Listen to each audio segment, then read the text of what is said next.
விழுப்புரம், புதுச்சேரி, செங்கல்பட்டு, பெரம்பலூர் மற்றும் சென்னையின் புறநகர் பகுதிகளில் ஒரு சில இடங்களில் மழை பெய்து வருகிறது. விவரங்களோடு நிகரான செய்தியில் இளவமதன் எந்தெந்த பகுதியில் மழை பதிவாகி வருது, எவ்வளவு நேரமா மழை பெஞ்சிட்டு இருக்கு? கடுமையான வெயில் தாக்கம் 15 நாட்களாக தமிழகம் மற்றும் புதுச்சேரியில் இருந்து நிலவி வருகிறது.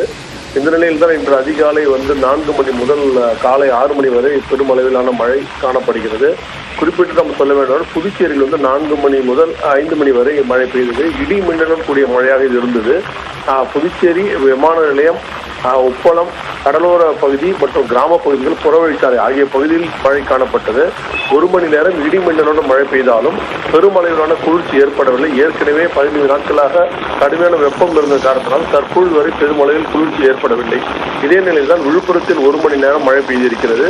பெரம்பலூரில் மழை பெய்திருக்கிறது. சென்னையை பொறுத்தவரை ஒரு சில இடங்களில் மழை பெய்திருக்கிறது. அது புதுச்சேரியை ஒட்டி உள்ள விழுப்புரம், அதே போல செங்கல்பட்டு, மரக்காணம் போன்ற பகுதிகளில் இந்த மழை காணப்பட்டது. தேவா, உங்களுடைய விரிவான தகவலுக்கு நன்றி இளவரசன்.